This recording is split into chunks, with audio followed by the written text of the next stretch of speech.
the place where rip current generates frequently.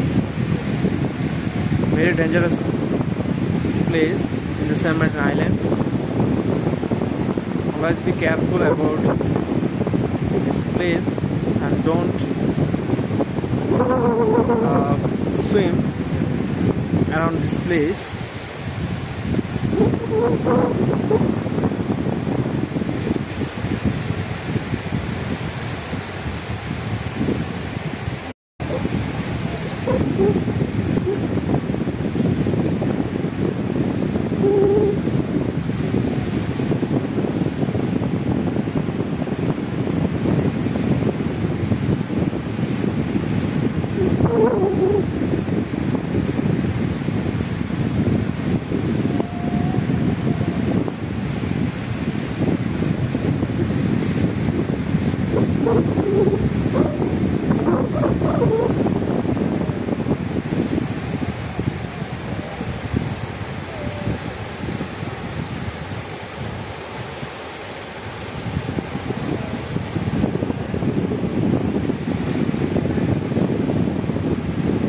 তিনটা ছেলেকে মানা করার পরেও ওরা এই রিজনে চলে এসেছে এবং এভাবেই কিন্তু দুর্ঘটনাগুলো ঘটে। যে রিপ কারেন্ট যেখানে ফ্রিকোয়েন্টলি জেনারেট হয় সেখানে ওরা দেখেন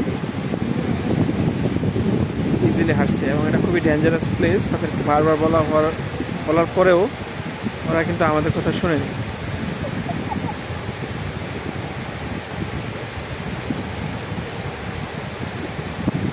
এই যে দুই দিকের পানি, দুই সাইডের পানি যে একসাথে এসে বোঝা যাচ্ছে যে এখানে খুবই ডেঞ্জারাস একটা তার যদি আমরা বিচের ব্যাথমেট্রি অ্যানালাইসিস করি তাহলে বুঝতে পারবো যে স্ট্রাকচারটা খুবই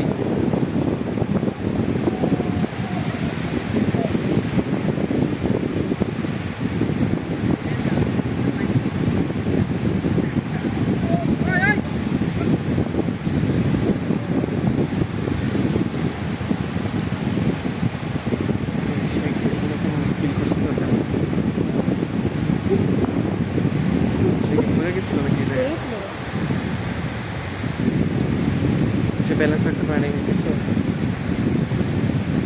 দেখো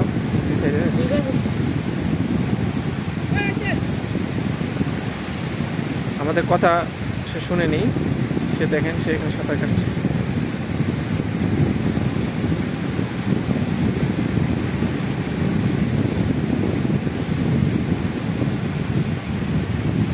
যে সবসময় জেনারেট হয় এরকম না, এমন হতে পারে যে কিছু সময় মানে বছরের কিছু কিছু সিজনে এটা সৃষ্টি হতে পারে, আবার কিছু কিছু সিজনে নাও সৃষ্টি হতে পারে। এটা আসলে উইন্ডের যে ডিরেকশনটা এটার উপরও অনেকটা ডিপেন্ড করে থাকে।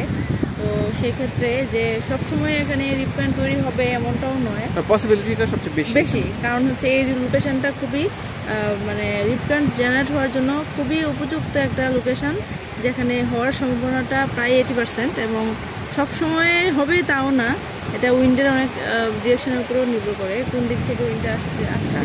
এই সেই প্লেস যেখানে সবচেয়ে বেশি সম্ভাবনা রিপ কারেন্ট তৈরি হওয়ার। এখন জোয়ার চলে আসছে, এখন অলমোস্ট জোয়ার চলে আসছে। আমরা আস্তে আস্তে ব্যাক করবো।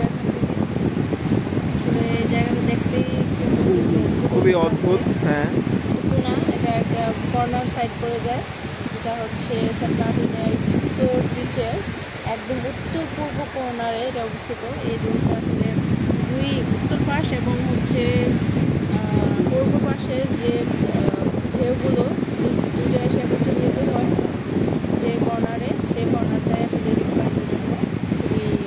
এই যে দেখেন পানিগুলো দুই সাইড থেকে পানি আসছে এসে, এই যে দুই সাইড থেকে পানি এসে দুই সাইড থেকে পানি এসে বাড়ি খেয়ে দেন যখন ব্যাক করে তখন সরু একটা লাইন অনেক সময় করে। এটা খুবই ডেঞ্জারাস।